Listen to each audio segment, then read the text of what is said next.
Por isso esse relatório que foi elaborado, surdos juntos com ouvintes, tentou organizar, respeitando o conhecimento e a cultura dos diferentes povos. E não só esse, por exemplo, como está registrado aqui, mas nos diferentes territórios, nos diferentes lugares, para mostrar como acontece isso,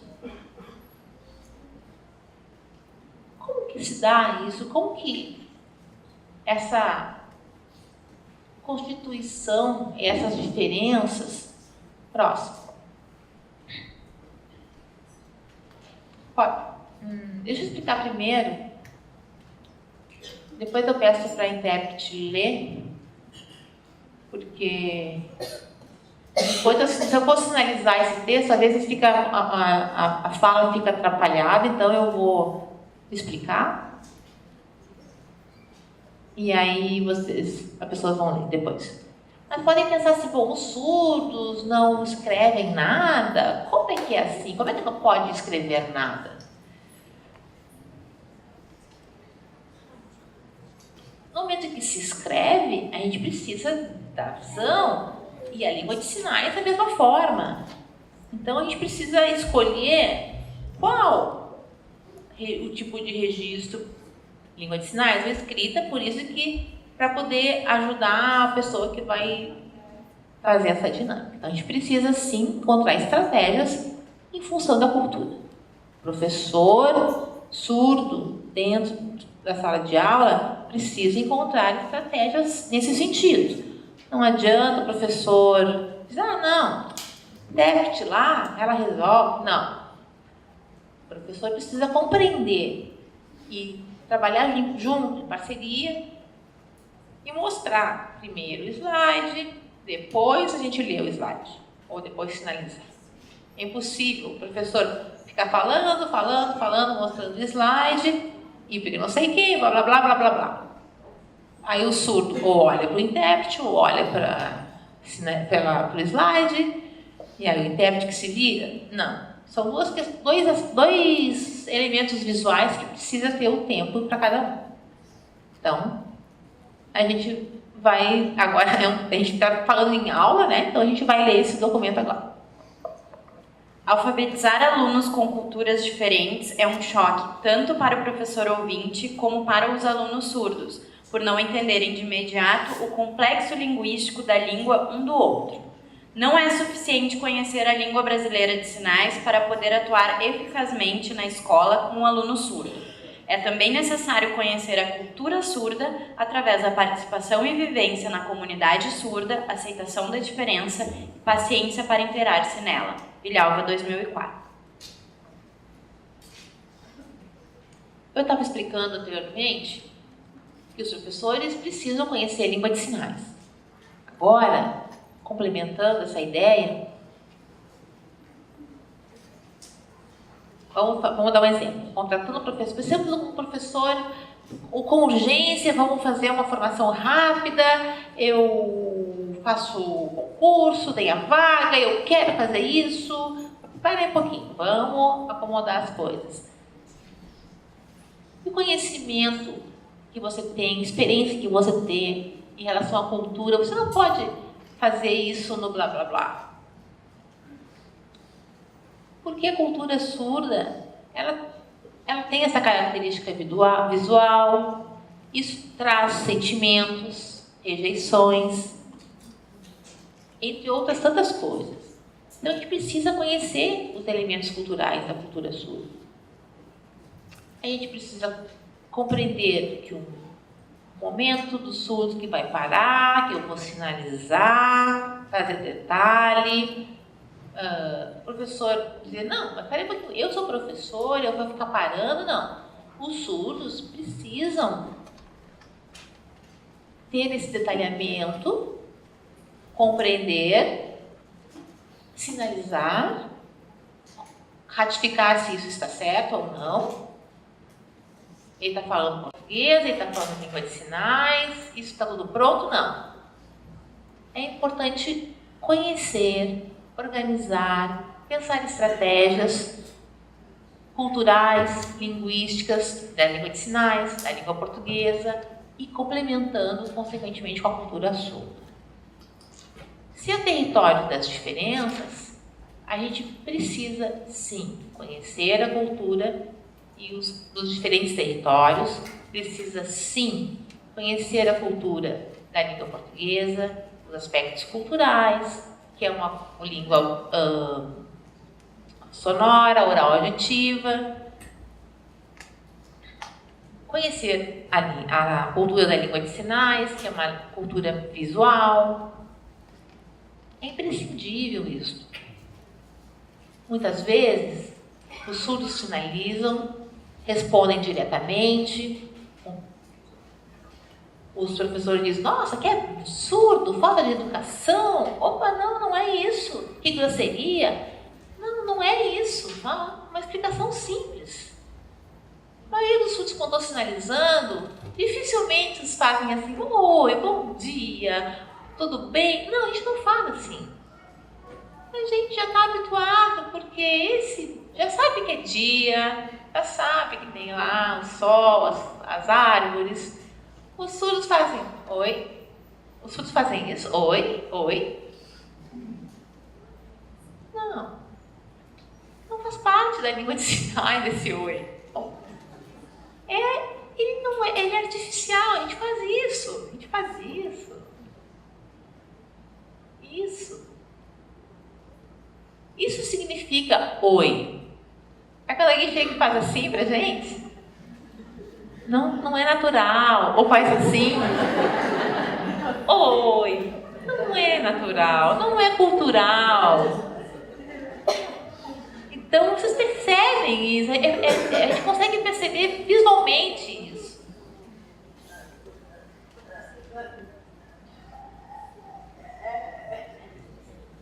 Nossos surdos ficam, com aquele sem jeito, meio sem jeito, enfim, porque falta conhecimento da cultura da língua. Um outro exemplo. Eu chego aqui, não conheço nada sobre os gaúchos. Desculpa, a minha avó já faleceu, ela era gaúcha, mas enfim. Mas eu vou fingir que eu não conheço nada sobre os gaúchos. E vou lá fazer um chimarrão e vou misturar, vou mexer na bomba do chimarrão. Vou ficar lá mexendo. Tá certo culturalmente isso? Não. Vocês vão me ofender e dizer, não mexe na bomba. É da mesma forma a cultura surda. Outro exemplo. Os professores estão lá dando aula, sinalizando, e vocês precisam chamar, avisar, tá certo, ali avisar o surdo, por favor, chama o surdo. Aí vocês ficam falando, tá apontando lá pro surdo, e o surdo vai pegar um café, tá frio, é de ontem, ela tá lá falando, e o surdo vai pensar que o café tá quentinho, chega lá e toma e o café tá gelado, porque o café é de ontem e ele não soube essa informação. Porque é cultural, faltou o trato linguístico de falar para esse sujeito, opa, chama assim. Isso é um chamamento. Isso é um oi, tudo bem? Por favor. Chama ele, por favor. A pessoa está ali. É uma coisa muito importante esse movimento. É um respeito com as pessoas, com o outro. Mas eu preciso conhecer a cultura para dizer como é que eu chamo o surdo. Não é só o ABC. O meu sinal é pronto. Fiz milagres. Não. Eu preciso construir isso. E a gente não vai estar posto tudo hoje, a gente vai, é um processo. E isso tudo na pedagogia bilíngue, na pedagogia do campo, a gente tem que trabalhar também essas questões.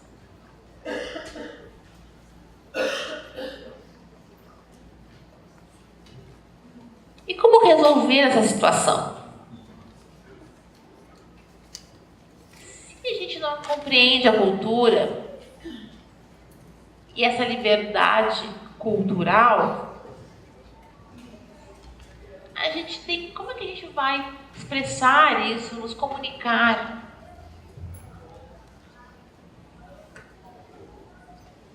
Bom, a gente já falou sobre esse oi, tudo bem? Intérprete, vai ali, fala para ele. Intérprete, fala para ele. Intérprete, fala para ele. Oi. Isso está completamente de desacordo. A minha voz sai das mãos, ela quer sinalizar, ela quer se expressar, eu quero gritar, eu quero cantar, eu quero sinalizar, eu quero brigar, eu quero lutar, trabalhar. Mas não é assim que o intérprete fala para ele. É impossível. Tu pode ler novamente, por favor? Gertz propõe uma reorientação da perspectiva científica para um ponto de vista étnico e êmico. A perspectiva ética conta com os aspectos morais, estéticos e valorativos de uma dada cultura. Os conceitos são formados a partir de uma observação científica, analítica e descritiva, buscando dados sobre os comportamentos locais.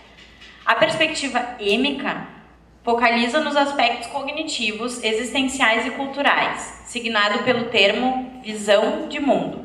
Seu conceito é formado da realidade, da natureza, de si mesmo, da sociedade, do seu estilo moral e estético. Gertz, 2008. Isso é, as pessoas que vivenciam determinada cultura. Voltando então ao tema do ético e do êmico. Então, o ético segue o sistema. Segue o sistema. As normas, as notas, desculpa. As notas, os números. Precisa as regras, está no sistema. Não é cultural. Tira, deixa de lado. É papel, é burocracia, é documento. Isso, é o militarismo, como a gente falou. Teoria tradicional. Não tem nenhum aspecto cultural. Mas o êmico, sim, ele tem essa reflexão cultural. Vou dar um exemplo sobre a perspectiva êmica. Os indígenas querem a pedagogia indígena. O que significa isso? Vocês vão aprender que as guerras, as pescas, as caças, as naturezas, sobre esses aspectos culturais, vão voltar para cá, para a aula, vamos explicar e a gente vai ter um tempo sobre o horário solar. Quando for ao meio-dia, ali vocês vão parar, vão tomar uma água, porque a gente não pode parar, a gente vai voltar para casa. Um outro povo vai dizer, não, a gente pode sim ficar o dia inteiro, a gente pode às 6 horas terminar. São as diferentes culturas. Mas esse retorno, essa narrativa sobre as pessoas, por exemplo, as pessoas mais idosas contando as coisas sobre a Terra, sobre como funciona, enfim, toda essa descrição, aconselhamento, interação das pessoas, dos sujeitos, trata da cultura. Complementa a aprendizagem. Não está nos documentos. Não estão nas notas, não está no sistema. Então, essas notas, esses documentos, sempre precisam são mais valorizados, sempre. Mas, enfim, estão no aspecto cultural que a gente tem que pensar sobre isso, como, por exemplo, o português como segunda língua para os surdos, e pensar, bom, português é segunda língua, como que o português, como funciona ele como uma segunda língua? Ele é segunda língua porque é cultural, da mesma forma que o português escrito tem outro aspecto cultural. Se vocês leem o português, a gente compreende, a gente interpreta o cheiro, as cores, a gente consegue absorver ou interpretar desse texto coisas do mundo, porque a escrita nos dá essa possibilidade.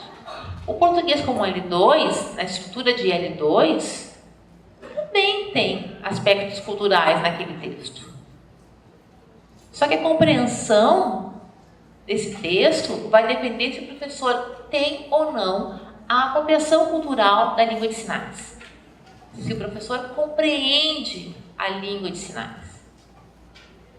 Então, a gente precisa pensar em estratégias que vão nesse sentido. Pode ler novamente, por favor. Como olhar na territorialidade, a perspectiva surda está mais ligada às questões afetivas da língua de sinais, nos dizeres, marcas de território, língua, envolvendo seus sinalizantes de forma harmônica, tornando o idioma que se vê como modo de sobrevivência linguística adquirida pelo grupo.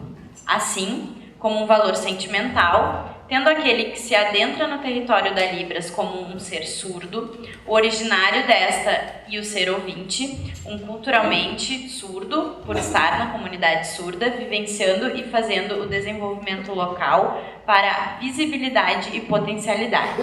Libras e o desenvolvimento local em contextos de territorialidades, PDF, download e o link embaixo.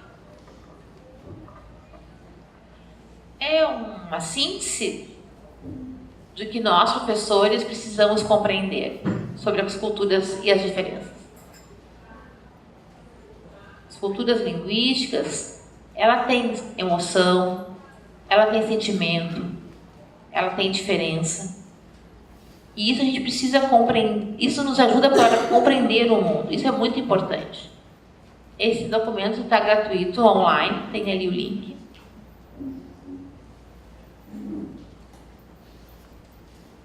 Atualmente a gente está trabalhando com a língua de sinais num outro ambiente, que é a educação do campo. A gente vai precisar de um glossário para essas diferentes realidades e culturas, as especificidades das áreas, né? Intérpretes que pensem também sobre as especificidades de cada território, do campo, do indígena, do negro. E isso vem cada vez aumentando mais e a gente precisa pensar sobre esses aspectos. Pode voltar lá para o vídeo, por favor? They were found decades ago in caves in Indonesia. O áudio é em inglês, But recently, mas observem scientists have managed as to cenas. date them. The paintings are much older than anybody expected, causing scientists to rethink the history of early human creativity. Here we are at Lian Temple Set, and this is a very important rock art panel to understand human evolution. On the right here we have a hand stencil, and the minimum age for that hand stencil is 39.9 thousand years. And this is the oldest hand stencil in the world. And on the left here we have a depiction of the Barbarossa pig deer, and the minimum age for that painting is 35.4 thousand years ago. That makes it the oldest figurative depiction in the world. It's a very nice detailed painting. We can see the little legs, the tail, the hair, I think maybe at the back of the neck. And those animals are really rare today, they're almost extinct. Finding animals and hand stencils created so long ago in Asia is a real surprise, because until now the focus has been on Europe. On charcoal paintings like these from the Chauvet cave in France, and on small sculptures found in caves in Germany. So we have representation art in Europe 2,000 years ago, and there's been a view that there was a sort of regions. But Maybe like 99% of all of the paintings. gave the team a way of dating. Carbonate layer itself, but here on top of the painting we have cave popcorn, and the calcium carbonate layer, they're really small layers. It's like a stalactite or a stalagmite in a cave at a very micro scale, and these are formed on top of the painting, but sometimes also you have under the painting, then we have the maximum age. If the new dates are right, and the Indonesian cave art is at least as old, if not older, than the paintings in Europe, then art didn't emerge first in Europe. Instead, it's likely that the ancestors of Europeans and Asians were artists. So I think this suggests that taken right across Asia, down.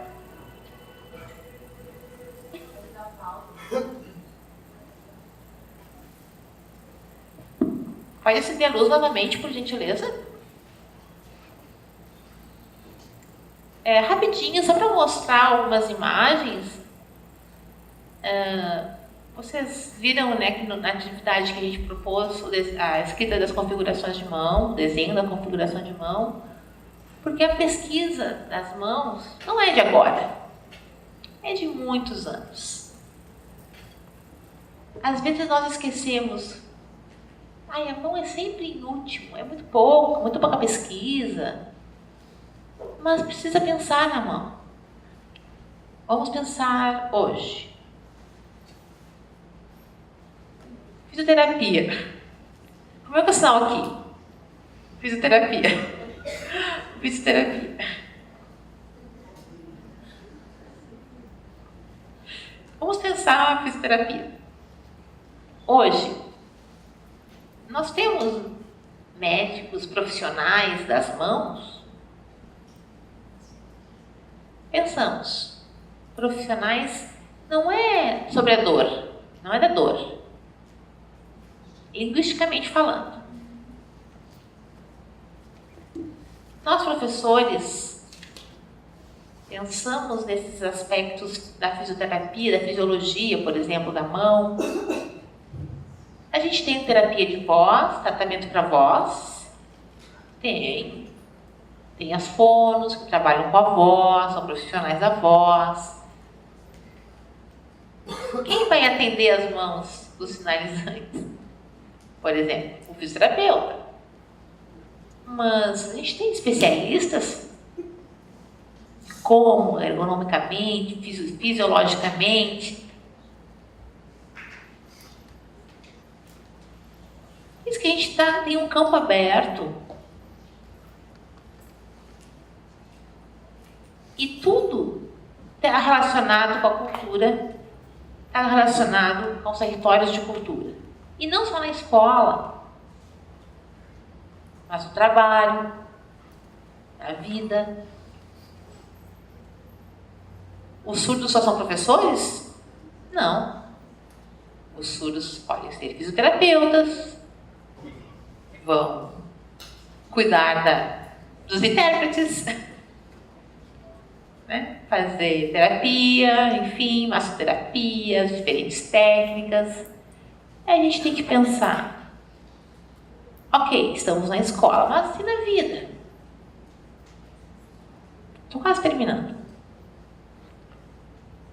Há um tempo atrás, em 1984, eu me formei num curso de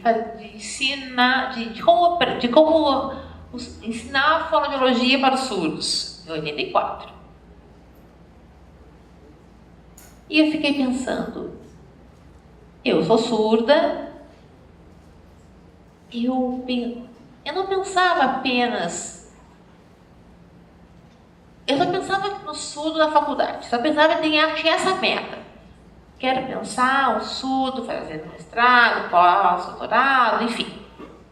Porque eu era muito limitada na faculdade.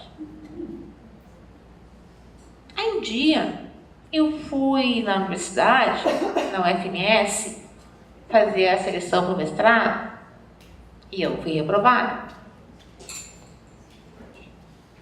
E eu abri o processo, eu falei, queria uma reunião, marquei uma reunião. E aí as pessoas me responderam, olha, desculpa, Shirley, tu não tens um número, um documento para ajudar os surdos para entrar na faculdade. Só a faculdade pode ter intérprete, mas o mestrado e doutorado não, a graduação. Só a graduação. Aí fomos a Brasília, fizemos um documento para o vestibular. E aí vieram com esse novo argumento de novo. Ah, mas foram questionar quem foi que fez esse documento? Aí a gente fez a pesquisa, procuramos na internet, quem é que fez aquele documento? Tinha sido eu, tinha minha foto lá. Porque eu só pensava na graduação, na limitação, porque a minha limitação só pensava naquilo, em defender o ingresso de surdos na graduação, no vestibular. Mas nunca me foi dito, nunca me foi ensinado sobre as questões da pós-graduação, mestrado e doutorado. Eu não sabia sobre isso na época. Isso foi em 98, 99. 88, 89. E hoje a gente já sabe, já tem isso, né? Hoje tem os pós-doutorados também, né? Hoje a gente sabe disso, que a língua de sinais está garantida nesses espaços. Porque já está no nível acadêmico em todos os seus níveis. É uma adaptação. Por exemplo, a televisão. A gente já tem lá, não sei aqui, se tem algum regimento na universidade, na URGS, tudo que é material tem que estar em língua de sinais. Mas nem todos os surdos sabem como faz isso, não sabem que existe. Porque faltam informações, por exemplo, nos sites das universidades, sobre o que funciona dentro da universidade. Os surdos estão no movimento social, usando língua de sinais, mas a gente precisa ter uma maior... tem que ter esse conhecimento linguístico maior. Eu quero agradecer a todos, aos intérpretes, a presença dos diretores, o convite feito pela Liliane. Eu estou à vontade para fazer as perguntas e, enfim, muito obrigada. Alô. Agradeço a Shirley por essa brilhante aula com um entusiasmo, né, levando as pessoas a participar, fazendo um exercício muito bonito de como a gente pode pensar o espaço da sala de aula. Então, muito obrigada por trazer essa reflexão do quanto a língua não é um universo inseparado do seu território, ela nasce contaminada e deve nascer contaminada pelo território. Então a relação da língua com a terra, essa relação estreita que a gente não pode esquecer. Porque quando a gente fala, quando a gente diz, quando a gente expressa, né, através das nossas diferenças linguísticas, a gente está falando com os pés na terra, com o corpo na terra, sentindo o que isso significa. Então, a gente abre o espaço agora, né, para a Shirley poder dialogar também com as inquietações de vocês. Então, está aberto para perguntas, questões. Vamos fazer blocos de 3 perguntas cada. É um prazer em conhecê-la. É interessante que tu trouxeste para nós sobre a cultura indígena. Eu gostaria de perguntar na Libras. Na língua de sinais, então, nós temos, né? Mas, dentro da cultura, qual o sinal que usa? Né? Na língua de sinais, a gente tem o sinal, então, para índio, mas qual o sinal que tu utilizas? Na verdade, não existe um sinal para índio. A gente tem 160 etnias de índios, né? Indígenas, são territórios culturais diferentes. E o sinal está atrelado a cada um desses territórios. Se o povo Terena, ele é um indígena e para ele o sinal é esse. Não é um sinal de índio assim ou assim. Esse aqui é o específico para aquela etnia. Os guaranis usam esse sinal para índio. Então, cada etnia tem o seu sinal. E nós somos presos a esse sistema da escola, da faculdade, da academia. Usamos este. Enfim, isso aqui, na verdade, é uma simplificação do sinal que sai da cabeça e vem para a mão. Mas não é um novo sinal. Ele sai daqui e vem para cá. Apenas isso. Então não é um novo sinal. É para deixar a língua de sinais mais leve, mais fácil. Mas não existe um sinal para índio. Não existe um. O Brasil é muito grande. São 5.570 municípios espalhados por esse grande território. Temos aldeias espalhadas por todo o Brasil. Não temos como ter apenas um sinal, porque são culturas diferentes. Eu tentei fazer uma votação, fizemos uma fila, e os índios guaranis, os terena, e eu perguntei para cada um deles, que sinal? Índio? Eu falei, não, isso, assim. E você? Índios? Não, também não. Assim, a gente usa assim.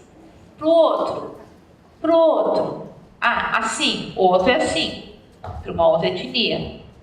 Ok, tá bom, pro próximo. E assim eu fui indo, falei, não existe um.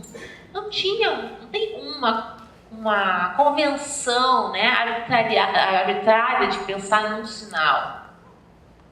Então, teve uma discussão com os diferentes etnias. Então, por isso a gente precisa conhecer as culturas, né? Ensinar as culturas. A cultura tem que estar atrelada ao ensino. Mas no sistema a gente acaba usando esse, mas não significa que seja esse. Né? Mas só no sistema. Então, Shirley, bom dia. Um prazer estar aqui, te assistindo. Agradeço também a oportunidade e a visibilidade também a essa temática, né? E, enfim, especificamente a um tema que a Shirley apresentou. A minha pergunta está mais relacionada enfim, talvez se tu pudesse explicar um pouquinho mais sobre esse registro da diversidade linguística nas línguas de sinais e esse patrimônio cultural, né, que está em andamento e que está sendo feito.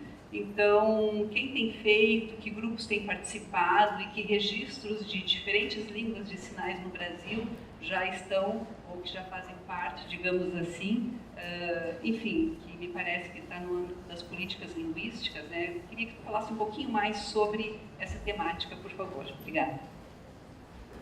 Sobre o patrimônio linguístico, o inventário, a gente está com esse projeto, então, a gente está acompanhando, a gente tem uma resposta de tudo, mas a gente tem esse grupo de língua de sinais que parece que é da Paraíba ou do Piauí, não tenho muita certeza, um grupo que está focado nessa construção desse inventário, nessa perspectiva das diferentes linguagens, enfim. Mas o que aconteceu é que esse grupo de pesquisa ele está registrando em cada estado e também iniciando tanto esse inventário linguístico indígena, né? Então a gente não... Na Paraíba, na UFPB, também tem um artigo que foi publicado, a proposta da UFSC, eu não sei quem é que veio da UFSC, que está aqui fazendo esse inventário, que trabalha com inventário. Quem é que é participante desse inventário da UFSC? Então, a UFSC também tem essa pesquisa, que já tem regras de como registrar em língua de sinais, mas é um pouco diferente, porque esse grupo pomerano tem um registro de inventários de fala e de escrita, né? Nas línguas orais. E na língua de sinais, a gente tem um município lá na Paraíba, que agora, né, tem esse projeto que está tentando se espalhar pelos diferentes estados. Então, essa organização ainda, dessa perspectiva política, linguística, política, não tem um tempo. Eu vou explicar melhor. As universidades não têm um espaço para registrar esse inventário, porque envolve dinheiro, né? Envolve a gravação, a câmera, pesquisadores, envolve muita coisa. Então, hoje que eu conheço, tem esse grupo na Paraíba, numa cidade que está discutindo isso, mas ainda não está nesse âmbito nacional. A UFSC também tem esse grupo de pesquisa com a professora Muniz Quadros. A Lodi também está participando, né, em Brasília. Está participando no grupo de Brasília, Lodenir, do relatório.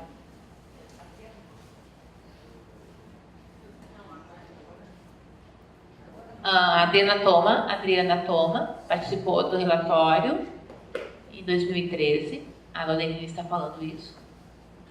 E a minha dissertação de mestrado, eu registrei essas informações, mas eu ainda tenho muitas dúvidas, porque não está registrado de fato, né, ainda, porque é muito incipiente, dá muito trabalho, né, essa questão do trabalho cultural.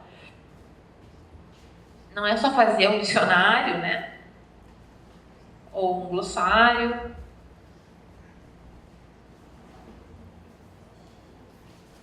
É a mesma coisa relacionada à pesquisa do português. A gente tem a palavra, a gente pode usar ela em diferentes contextos, né? Então, relacionar isso com a língua de sinais, registrar isso, os diferentes usos do sinal, nessa perspectiva mais cultural, é bem complexo isso. Então, eu sinto, de certa forma, um pouco amarrada, porque a gente precisa desse documento, a gente tem esse documento, mas não temos ações. A gente tem o documento, mas não tem as ações. Então, eu me sinto presa, de mãos atadas. Mas todos nós precisamos ler esse relatório, ler este documento, e tentar organizar e implementar ações. Que demora, sim, mas é uma proposta importante que realmente é necessária de ser feito. Eu não sei te dizer uma resposta completa e única, Lodenir, mas trago essas informações. A última pergunta, por favor. A minha pergunta, então, é bem sucinta. É um prazer assistir esse diálogo contigo, essa tua palestra. Eu quero te perguntar, então, quando tu falaste dos territórios culturais, desses diferentes territórios culturais, eu fiquei refletindo, então, eu também venho pensado sobre isso, refletido sobre isso. Conheço alguns surdos que trabalham com a língua de sinais, com as questões linguísticas da língua de sinais, com diferentes temáticas, né? E diferentes territórios. Surdos, então, em diferentes territórios, território afro, indígena. O meu papel, então, dentro desses territórios é de me apropriar desses elementos culturais. E a reflexão, então, tu sabes, da temática, então, da cultura surda, mas e como é que a gente pensa, então, aos diferentes territórios, né? A língua de sinais, então, para um surdo bilíngue, surdo oralizado, né? Esses diferentes territórios, então, dentro de uma perspectiva clínica, uma perspectiva, então, sociológica, educacional, linguística. Refletindo sobre isso, então, a maioria dos professores, dos pesquisadores da área da educação de surdos ou da parte fonoaudiológica, né, mantém-se articulados às questões, né, dos surdos. Então, a ciência e o espaço acadêmico, então, da pesquisa, conseguem se apropriar desses diferentes territórios. Como é que o professor vai fazer isso? Como ele se apropria desses diferentes territórios? Porque na minha história, na escrita dos meus trabalhos durante o mestrado, ficava refletindo, então, e pensando, então, né, será que aquilo que eu estou escrevendo, né, porque eu estou apropriado desses espaços, né, talvez quem leia o meu trabalho não esteja relacionado, não tenha relação ou não tenha conhecimento desse território onde eu escrevo. Então, vai ser válido, vai ser validado fora desse território do acadêmico? Podemos complementar com mais uma perguntinha. Eu quero responder. Eu não trabalho com duas ao mesmo tempo, eu não consigo. Eu vou responder uma de cada vez. Não, eu sou uma caramujo, uma lesma. Uma lesma, devagar. Não, uma coisa de cada vez. Sobre a pergunta do Diogo. Na verdade, que ele já explicou muita coisa na sua pergunta, mas eu vou tentar fazer uma síntese. Enfim.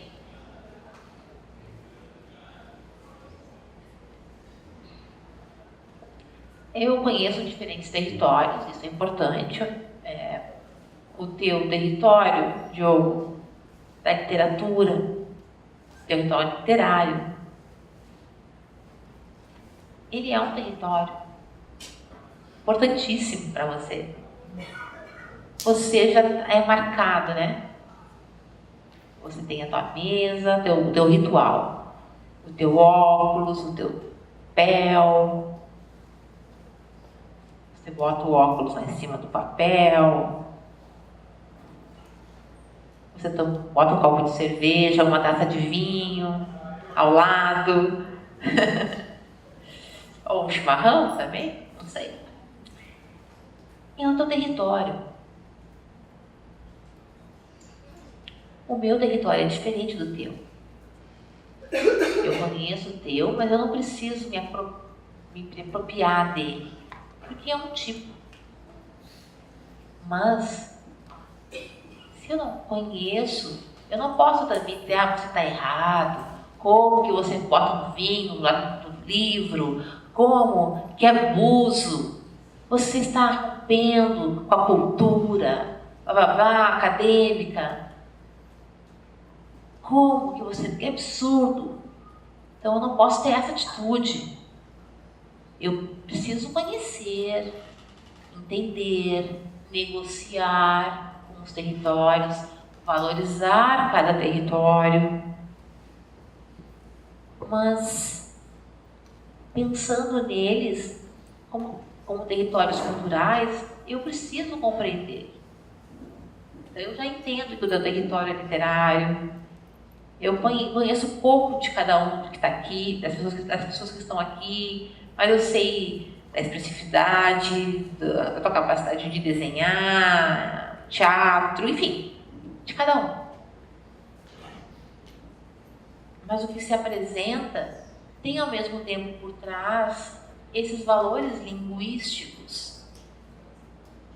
E é o que se mais perde. São as pessoas surdas. Porque é um crime linguístico dentro de casa. Há um crime linguístico dentro do próprio lar. É uma violência linguística. Porque não tem língua de sinais dentro da casa. As pessoas surdas. As pessoas perguntam, não, os surdos são violentos. Sim, eles nasceram num lar de violência linguística. é um crime. Porque a língua é um direito. Se a família não oferece, é um crime. E isso é uma constituição de território também. Enfim, você conseguiu complementar muitas coisas também, eu quero te agradecer, Diogo. Bom dia, Shirley. Vou fazer uma pergunta, então, uma dúvida. Eu lembro quando eu tinha por volta de 19 anos até 27 anos, tinha uma pessoa de uma cidade do interior, Tunas, perto de Formigueiro. Restinga Seca também. Próximo a Restinga Seca, Formigueiro. Um surdo, então, de uma comunidade indígena e se comunicava com o meu avô pela proximidade e tudo mais. Então, na língua dele, na comunicação dele. Então, refletindo sobre isso, né, o quanto muitas vezes eu interferia nisso, né, nessa língua, nessa comunicação que ele tinha, né? Então, foi colocado dentro de uma escola especial para surdos, na cidade próxima, né? Ou o ideal seria colocar numa escola de surdos ou deixar com que ele se desenvolva dentro da sua comunidade?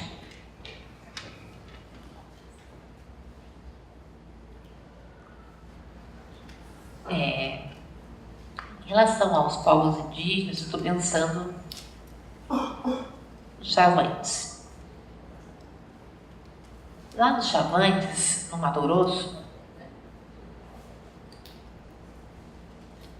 eles têm a sua língua, ou os seus gestos naturais. E aí, as crianças vão aprender na escola educação infantil. Não tem alvenaria, não é alvenaria na escola. As crianças estão num espaço, numa oca, uma casa que é telhado circular, e as crianças vão para esse espaço, independente de serem ouvintes ou surdos, trabalham juntos, estudam no quarto ano, até o quarto ano, depois saem desse espaço, vão para uma escola de alvenaria, uma escola que é feita de alvenaria. Então, passam por esse processo e às vezes uma aldeia tem um surdo indígena. Tem como abrir uma escola para esse sujeito, mas a experiência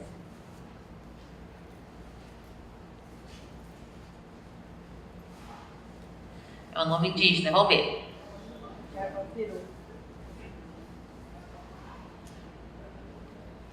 Jaguapiru é uma aldeia.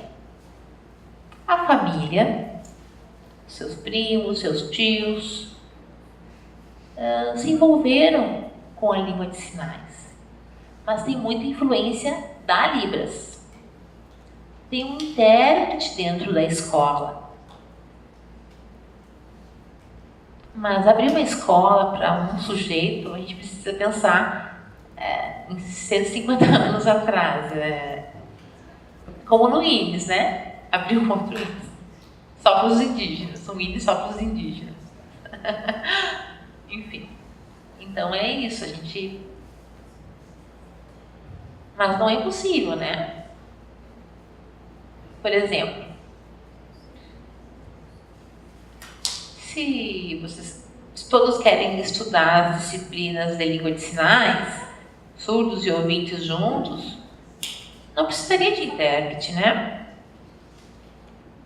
Não é possível. O decreto 5626 explica isso.